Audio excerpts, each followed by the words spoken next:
मैं पहले ही आपको बताना चाहता हूं कि मेरा इंटरेस्ट क्या है कि हमारी ऐसी आदिवासी लीडरशिप बने कि जहां भी कांग्रेस पार्टी में हम देखें, मैं आपकी कांग्रेस पार्टी में मदद करना चाहता हूं। उसके लिए आपको संगठित होना पड़ेगा और जो सचमुच में आदिवासियों की बात कर रहे हैं, जो थोड़े डायनामिक हैं और आदिवासियों को लड़ रहे हैं, उनको आगे करना पड़ेगा। तो अब हम क्या कर रहे हैं, हम नया कदम ले रहे हैं। अभी हमने गुजरात में शुरू किया है, उसमें 41 नए डिस्ट्रिक्ट प्रेसिडेंट हमने चुने और डिस्ट्रिक्ट प्रेसिडेंट्स में उसमें आदिवासी होंगे, उसमें दलित होंगे, उसमें पिछड़े होंगे, उसमें जनरल कास्ट होंगे, उसमें सब होंगे। जो पावर है हम डिस्ट्रिक्ट प्रेसिडेंट को देने जा रहे हैं। तो डिस्ट्रिक्ट प्रेसिडेंट वहां पे कांग्रेस पार्टी को चलाएगा, कांग्रेस पार्टी की रक्षा करेगा, आइडियोलॉजी हमारी जो विचारधारा है उसकी रक्षा करेगा, मेंबरशिप बढ़ाएगा और डिस्ट्रिक्ट प्रेसिडेंट मतलब नोडल हमारा ऑफिसर बन जाएगा।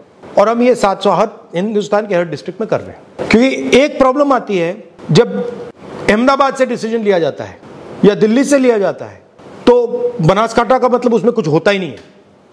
तो हम चाह रहे हैं कि बनासकांठा से डिसीजन लिया जाए, भरूच से डिसीजन लिया जाए, अहमदाबाद से डिसीजन लिया जाए और वहां पे हम एक डिस्ट्रिक्ट प्रेसिडेंट और उसकी कमेटी को मजबूत करेंगे, उसको फाइनेंशियल सपोर्ट देंगे, उसकी प्रोटेक्शन करेंगे, उसके माध्यम से पार्टी को खड़ा करेंगे। तो ये हमारा एक लेवल का वो प्लान है।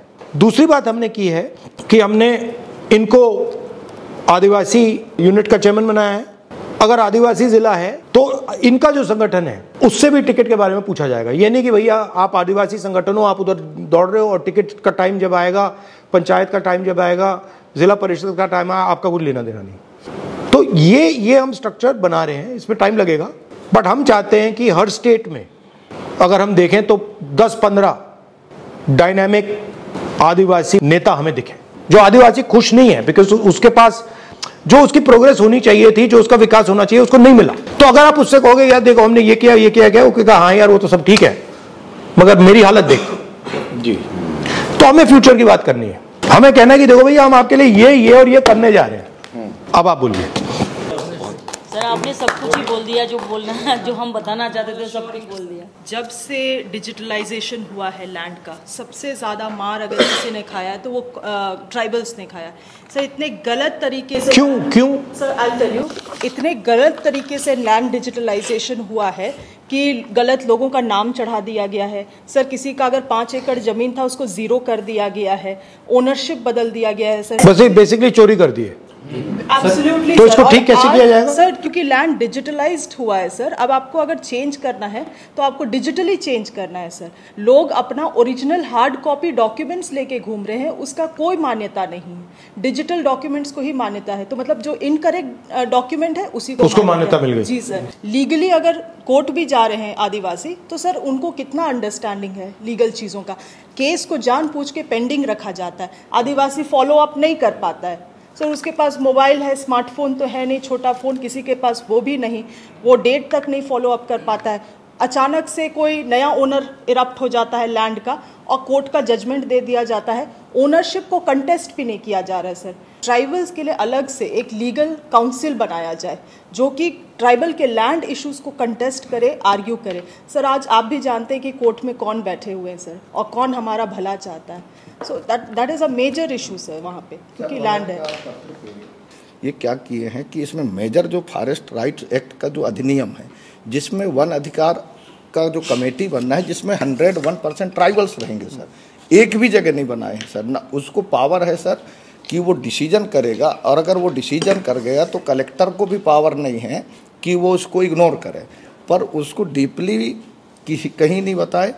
और ये पूरा प्रदेश में चाहे झारखंड हो, चाहे उड़ीसा हो, चाहे महाराष्ट्र हो सर, ट्राइबल्स की जो लैंड्स है आपने अभी रोका सर, नहीं तो ये तो वनों को प्राइवेट लोगों को दे रहे थे।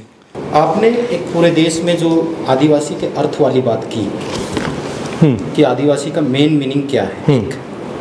क्योंकि आप देशज है, यहाँ के मालिक है, इसलिए जल जंगल जमीन पे पहला राइट्स आदिवासियों का है। तो जन संगठनों का विश्वास कांग्रेस पार्टी के प्रति बड़ा है सर, क्योंकि वो कह रहे हैं वनवासी और हम कह रहे हैं आदिवासी।